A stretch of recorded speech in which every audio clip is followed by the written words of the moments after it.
প্রথমেই জানাই আমার তরফ থেকে সবাইকে শুভ দীপাবলি। আশা করছি এইবারে দীপাবলি সবার খুব ভালো কেটেছে। জানি ভিডিওটা দিতে একটু দেরি হয়ে গেল, কিন্তু তোমরা ভিডিওটা প্লিজ শেষ পর্যন্ত দেখো। আসলে এই উৎসবটা এমন একটা উৎসব যেটা পুরো দেশ জুড়ে 3 দিন ধরে পালন করা হয়। ধনতেরাস থেকে শুরু করে ভাতৃদ্বিতীয়া পর্যন্ত চলে এই উৎসব। আচ্ছা, তোমরা কি জানো দিওয়ালি কেন হয়? যারা যারা জানো না, আমি তোমাদেরকে বলছি দিওয়ালি কেন হয়। তোমরা শোনো। আসলে দশরায় রাবণ বধ করে অযোধ্যায় ফেরেন রাম, সীতা ও লক্ষ্মণ। তাদের স্বাগত জানাতেই প্রদীপ জ্বালিয়ে সাজানো হয় গোটা অযোধ্যা নগরী। ক্রেতা যুগে আশ্বিন মাসের শুক্লাপক্ষের দশমী তিথিতে রাবণকে হত্যা করেছিলেন রামচন্দ্র। এই দিনে বাঙালিরা মানে আমরা বিজয় দশমীও পালন করি। 14 বছরের বনবাস কাটিয়ে রাবণ বধ করে ঘরে ফেরেন রাম। এরপর অযোধ্যায় ফিরতে ফিরতে প্রায় 20 দিন সময় লাগে রাম, লক্ষ্মণ ও সীতার। তাই এই দিনে আমরা সবাই 14টা প্রদীপ জ্বালিয়ে দীপাবলি উৎসব পালন করে থাকি।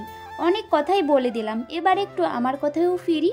এই দিনে আমি সন্ধ্যাবেলায় প্রদীপ জ্বালিয়ে প্রথমে আমাদের বাড়ির যে তুলসী মন্দিরটা রয়েছে ওখানেই সন্ধ্যা দেখে নিয়েছিলাম। এরপর বাড়ির ঠাকুরের কাছেও প্রদীপ জ্বালিয়ে নিয়েছিলাম। আর বাড়ির প্রতিটা গেটেই একটা একটা করে প্রদীপ দিয়েছিলাম।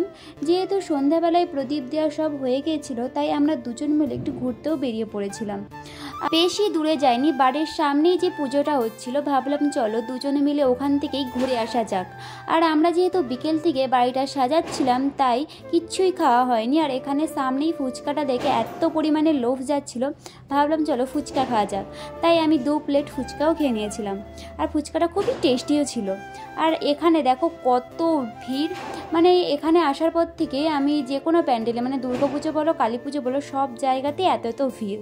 আর এখানে যেহেতু পুজো হচ্ছিলো, তাই তার সাথে কিন্তু অনুষ্ঠানও হচ্ছিলো, তোমরাও দেখো।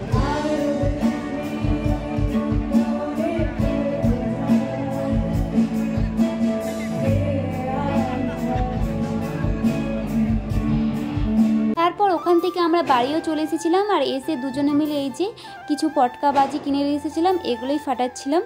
আর ভিডিওটা এখানেই শেষ করছি। যদি ভিডিওটা ভালো লাগে please like, comment, share and subscribe my channel. তো বাই। আর দীপাবলিতে কেমন কি কাটালে সেটা আমাকে জানিয়ে কমেন্টে। বাই।